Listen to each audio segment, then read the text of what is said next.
तो मेरे कहने का अभिप्राय परमात्मा की कितनी बड़ी शक्ति है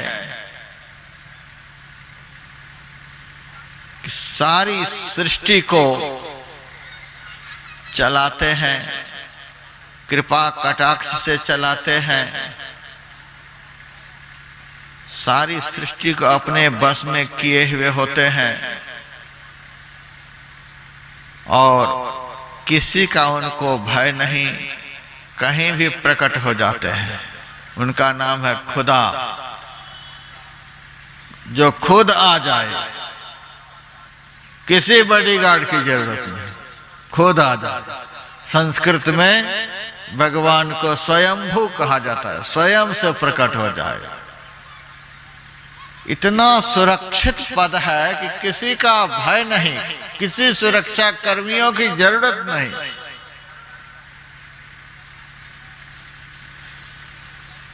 ऐसे सुरक्षित पद वाले परमात्मा हैं। ऐसे परमात्मा कहते हैं, संत हमारे प्राण रहो मैं साथ में।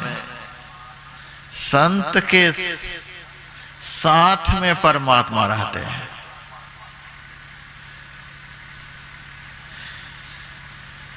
अपने साथ में तो भगवान किसी बॉडीगार्ड को नहीं रखते, लेकिन संत पद को दुनिया में ऊंचा दिखलाने के लिए परमात्मा संत के पीछे पीछे बॉडीगार्ड बन करके चलते हैं।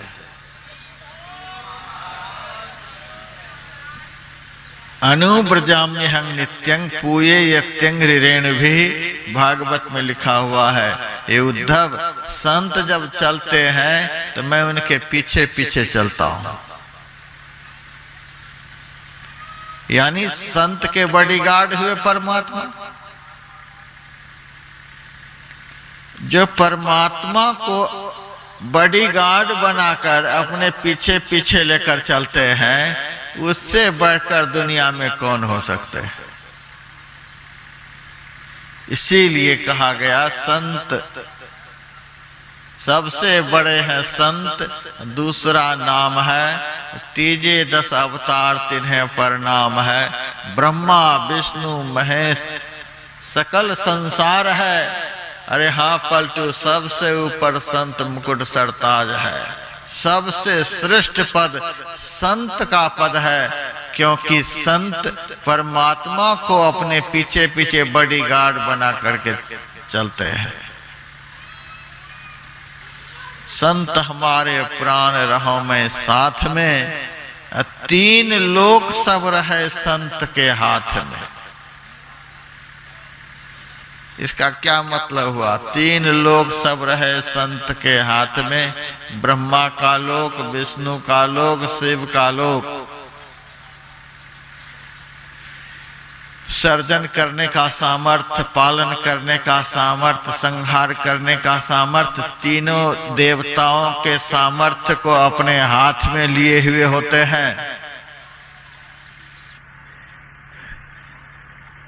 संत यदि प्रसन्न हो जाए तो एक क्षण में शिव बनकर हमारे दुखों का संहार कर लेंगे। संत यदि प्रसन्न हो जाए तो एक ही क्षण में हमारे अंदर ज्ञान का विस्तार कर देंगे। संत यदि प्रसन्न हो जाए तो हमारे अंदर एक ही क्षण में समग्र सद्गुणों का सर्जन कर देंगे। तीनों सामर्थ्य लेकर संत देवता संसार में विचरण करते रहते हैं। 3 लोग सब रहे संत के हाथ में। मोको डारे बेच उजुर मैं ना कराऊं। भगवान कहते हैं संत यदि हमको किसी के हाथ में बेच भी देंगे तो हम मना नहीं करेंगे। सबसे बड़ी शक्ति को परमात्मा कहते हैं, और परमात्मा ने भी जिनको सारा अधिकार सौंप रखा है, वो संत परमात्मा से भी बढ़कर शक्तिशाली कहलाते हैं। श्री सद्गुरु महाराज मोको डारे बेच उजुर मैं ना करूं। संत यदि हमको किसी के हाथ में बेच भी देंगे तो मैं मना नहीं करूंगा। अरे हाँ पलटू हरि उधो से कहे संत से मैं डरूं। मुझे तो संत का बड़ा डर लगता है। भगवान कहते हैं हमको संत का डर लगता है।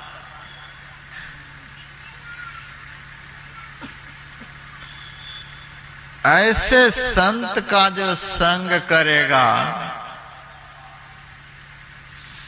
उससे बढ़कर दुनिया में कौन कहलाएगा।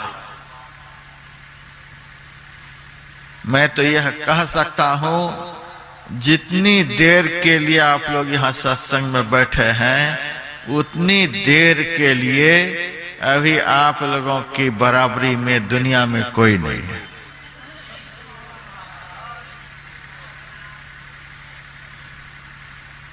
क्योंकि जिनसे भगवान डरते हैं उनके साथ में आप बैठे हुए हैं। जिनसे भगवान डरते, जिनकी मुट्ठी में भगवान होते हैं, जो भगवान को भी किसी के हाथ में बेच सकते हैं, तीनों लोकों की संपदा जिनके हाथ में परमात्मा ने सौंप रखा है, ऐसे संत के संग में आप लोग यहां बैठे हुए हैं। अभी आपसे बढ़कर दुनिया में कौन हो सकता है।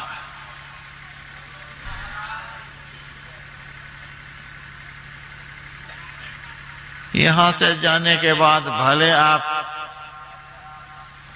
अपने को निकृष्ट बना सकते हैं, जैसे तैसे के पास बैठकर जैसे तैसे बन सकते हैं, लेकिन जितनी देर के लिए आप लोग सत्संग में बैठे हैं उतनी देर के लिए अभी आपसे बड़ा दुनिया में कोई नहीं।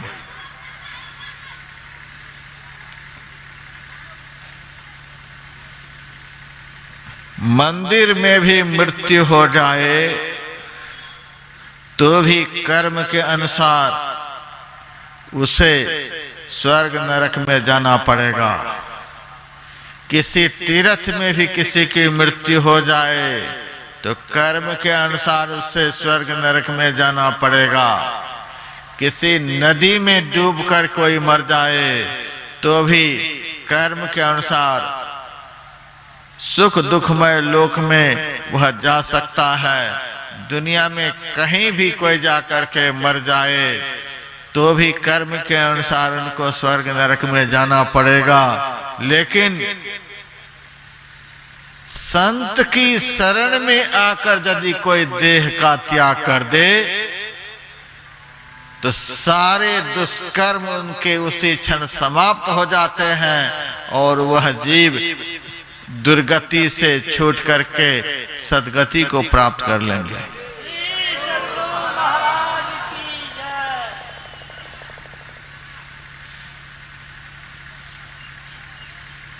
हरिद्वार में अपना आश्रम बना हुआ है, पास में ही गंगा जी बहती है। हम कभी कभी गंगा के किनारे शाम में टहलने के लिए जाते हैं।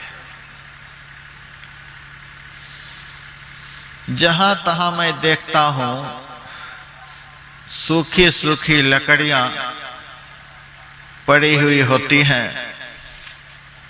उसमें कीड़े लगे हुए होते हैं। उस लकड़ी को घुन खाते रहता है, सड़ता रहता है, वह लकड़ी गलती रहती है।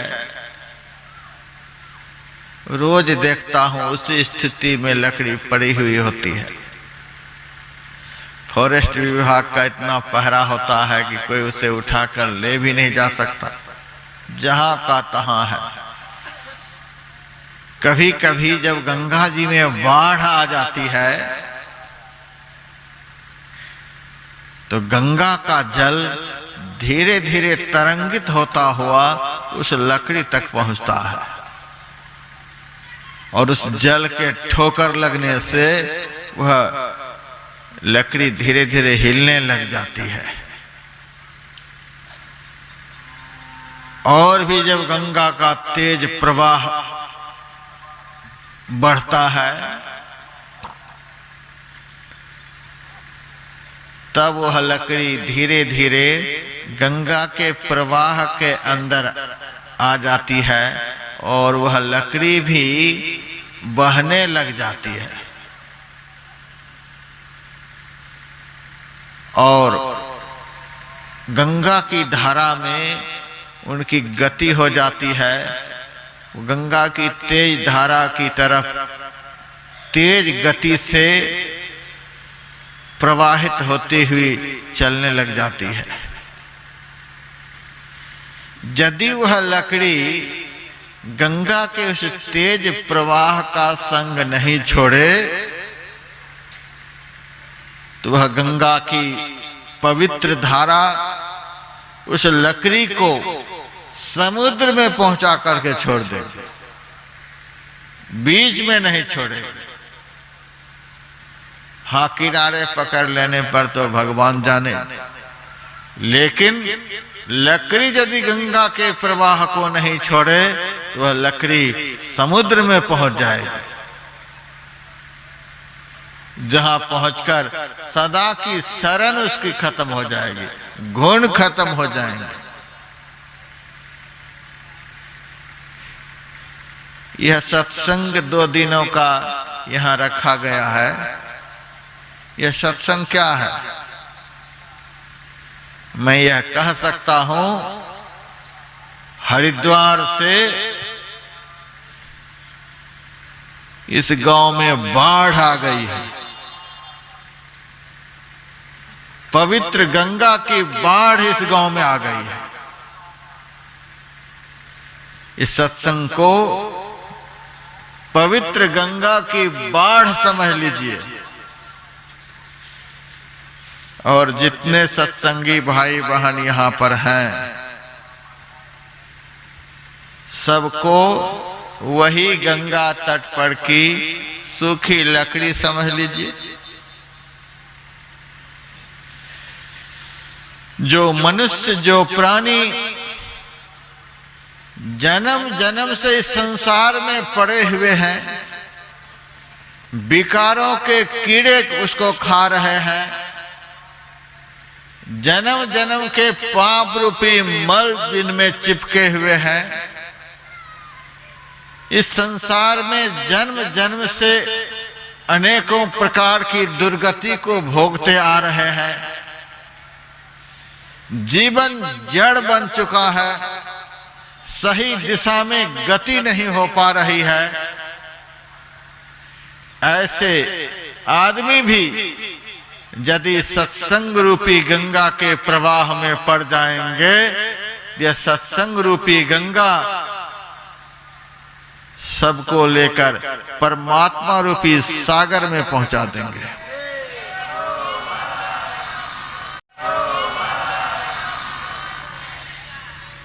सत्संग के प्रवाह को जो छोड़ देंगे, संत के संग को छोड़कर जो संसार के किनारे पकड़ लेंगे, उनकी तो बात मैं नहीं कह सकता, लेकिन जो सत्संग के प्रवाह में आ जाएंगे, ये सत्संग के पवित्र प्रवाह आप सबको संसार में सड़ने नहीं देंगे, आपको गलने नहीं देंगे, आपके अंदर विकारों के कीड़े रहने नहीं देंगे, तीनों गुणों के गुण आपको खाने नहीं देंगे, जन्म जन्म के पाप आपको दूषित नहीं करने देंगे, जन्म जन्म के कुकृत्य का फल यह सत्संग आपको भोगने नहीं देंगे, आपको निर्मल पवित्र बनाकर आपके जीवन को ऐसे गतिशील बना देंगे कि आप जब तक परमात्मा धाम में नहीं पहुंच जाएंगे, बीच में रुक नहीं सकते। इसीलिए सुंदरदास जी महाराज कहते हैं, जो कोई जाय मिले इन सुनर, होए पवित्र लगे हरि रंगा, दोष कलंक सबय मिटी जाय जो, नीचहूं जाय सो हो तो तंगा। जो कोई नीर मलिन महाअति गंग मिलत हुई जात है गंगा, सुंदर शुद्ध करे तत्काल ही, है जग माहि बड़ो सत्संग।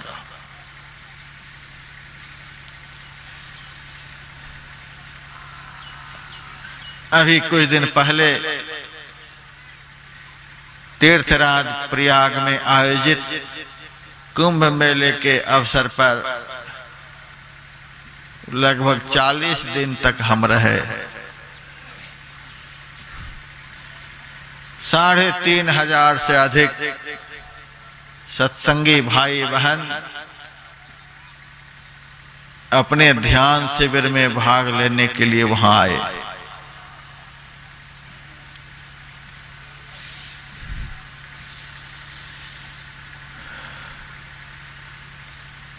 सारी दुनिया से करोड़ों की संख्या में लोग स्नान करने के लिए वहां आए थे। हमने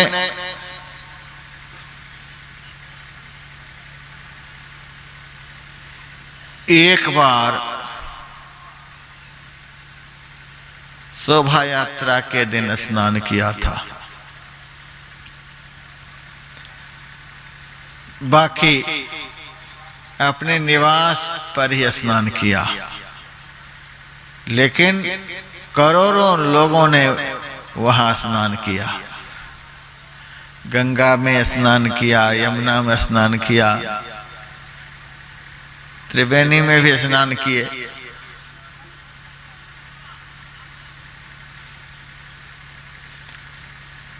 स्नान करने के बाद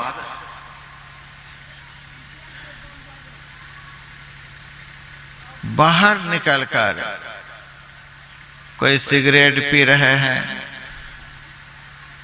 कोई गुटखा मुंह में चबा रहे हैं, कोई कुछ खा रहे हैं, कोई कुछ खा रहे हैं, कोई आपस में एक दूसरे की निंदा कर रहे हैं, चुगली कर रहे हैं, कोई झूठ भी बोल रहे हैं, कोई एक दूसरे के मोबाइल भी इधर उधर कर रहे हैं, एक दूसरे के आभूषण को भी हरण कर रहे हैं।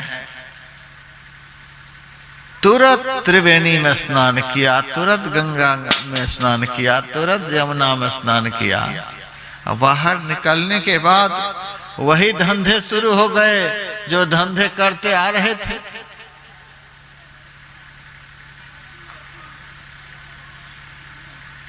लगता नहीं कि ये लोग स्नान करके अंदर से पवित्र हो गए हैं।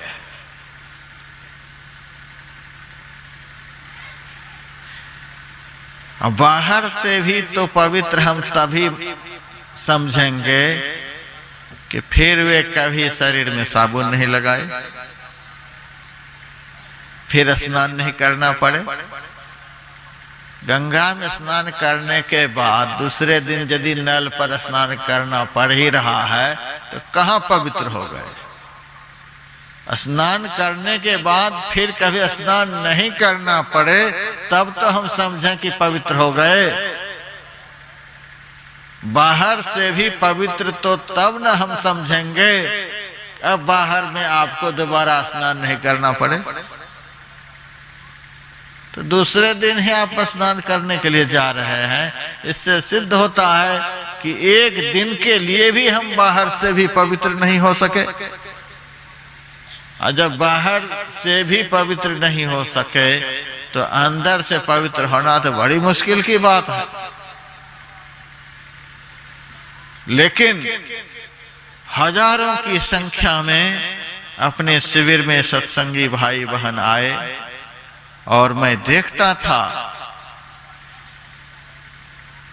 कि किसी भी प्रकार के नशाओं का सेवन कोई नहीं करते थे। कोई सत्संगी भाई बहन झूठ नहीं बोलते थे।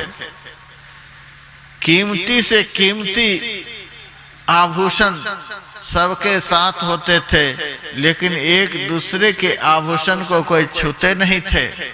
जहां जो सामान पड़ा हुआ है वहीं पर पड़ा हुआ रहता था। कोई चोरी नहीं करते थे, किसी भी प्रकार की कोई हिंसा नहीं करते थे। एक ही शिविर में हजारों माताएं, बहनें, भाई लोग रहते थे। एक ही टेंट में दोनों वर्ग के लोग रहते थे, लेकिन किसी को भी कोई बुरी निगाह से, मलिन भाव से देखते नहीं थे। कोई किसी की निंदा नहीं करते थे, कोई किसी की चुगली नहीं करते थे। इसका क्या मतलब हुआ? पवित्र होना तो उसको कहते हैं कि मन कोई भी पाप को कबूल नहीं करे, मन से भी कोई पाप का स्पर्श नहीं हो। मन पाप करना बिल्कुल नहीं चाहे। बिना स्नान किए ही ये हजारों सत्संगी भाई बहन किसी भी प्रकार के पाप को स्वीकार नहीं करते थे। इससे सिद्ध होता है कि सुंदरदास जी महाराज ने जो कहा, सुंदर शुद्ध करे तत्काल ही, है जग माहि बड़ो सत्संगा। सत्संग ही एक ऐसी गंगा है जिसमें मन के सहित अवगाहन करने से आदमी तत्काल शुद्ध हो जाता है, तत्काल पवित्र हो जाता है। देहरादून में अपना एक आश्रम है, चारों तरफ जंगल है, पहाड़ है। आज के जमाने में आप उस आश्रम को देखेंगे तो लगेगा कि शायद इसी तरह से भरद्वाज मुनि प्रयागराज में रहते होंगे, विश्वामित्र मुनि तप करते होंगे, वशिष्ठ जी कहीं जंगल में तप करते होंगे। ऐसा वातावरण वहां का बना हुआ है। 20 साल पहले जब मैं स्थायी रूप से वहां रहता था तो वहां एक नदी भी बहती है। नदी के किनारे में घूमने के लिए निकलता था तो वहां के लोग शहरों में जा करके शराब पीते, शराब पी करके घर वापस आते। 4-5 की संख्या में लोग होते, आपस में गाली गलौज करते हुए अपने घर की तरफ आते थे और मैं अकेले ही घूमते रहता था। कभी कभी मेरे मन में होता था कि 4-5 आदमी आपस में गाली गलौज करते हुए आ रहे हैं, कहीं मेरे को भी न कुछ कह दे। भीतर से तो ऐसा होता, लेकिन फिर भी रास्ते रास्ते मैं भी चलता रहता। लेकिन वे शराबी लोग जब मेरे सामने आते तो मेरे से कहते, राम राम महाराज, राम राम महाराज। फिर मैं उन लोगों से कहता, आप लोग तो आपस में गाली गलौज करते हुए आ रहे थे, मुझे तो कोई डर भी हो रहा था, लेकिन मेरे पास आने के बाद आप लोग राम राम करने लग गए, क्या बात है? तब ये शराबी लोग कहते, महाराज मैं तो वह नशा पी करके आया हूं जो नशा पीने के बाद कुछ देर में उतर जाता है, और आप लोग तो वह नशा पीते हो जो नशा चढ़कर उतरना नहीं जानता है। नाम खुमारी नान का चढ़ी रहे दिन रात। मीरा भी कहती है, लागी मोहे राम खुमारी हो, निस्दिन बरसे मेहरा भीजय तन सारी हो। परमात्मा नाम में इतनी मस्ती है, उस नाम की लगन यदि लग जाए, उस नाम में यदि सूरत लग जाए, उस नाम का चिंतन कभी नहीं छूटे, तो स्मरण करने वाले को, चिंतन करने वाले को वह आनंद प्राप्त होता है, वह मस्ती प्राप्त होती है, जो मस्ती आग में बिठा देने के बाद भी कभी उतरती नहीं है।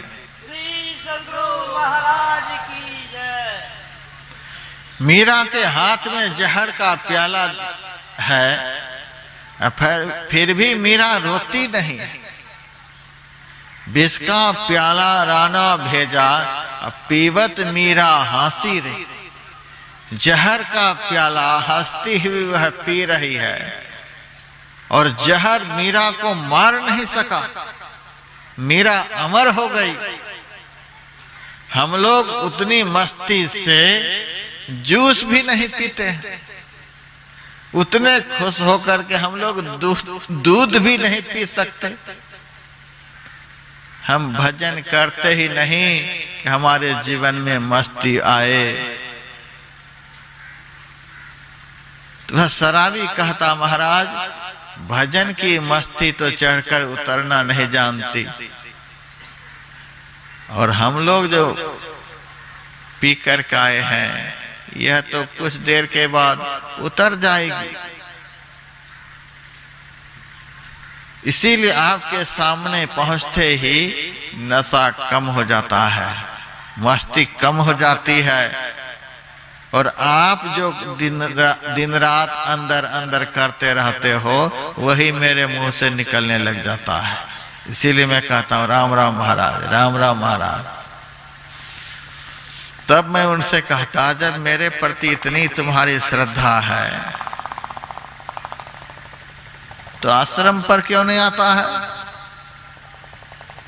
मेरे पास क्यों नहीं आकर बैठता है? फिर वह कहता, महाराज आपके आश्रम के प्रति तो बड़ी श्रद्धा है, आप में भी बड़ी श्रद्धा है, लेकिन नहीं जो जाता हूं इसके पीछे कारण है। यदि आपके पास आने जाने लग जाऊंगा, आपके आश्रम पर बैठने लग जाऊंगा, तो हमारी शराब छूट जाएगी, यह हमारी गंदी आदत छूट जाएगी। मैंने उनसे कहा कि मैं शराब छोड़ने के लिए नहीं कहूंगा, कोई भी गंदी आदत छोड़ने के लिए नहीं कहूंगा, लेकिन तुम आते रहो।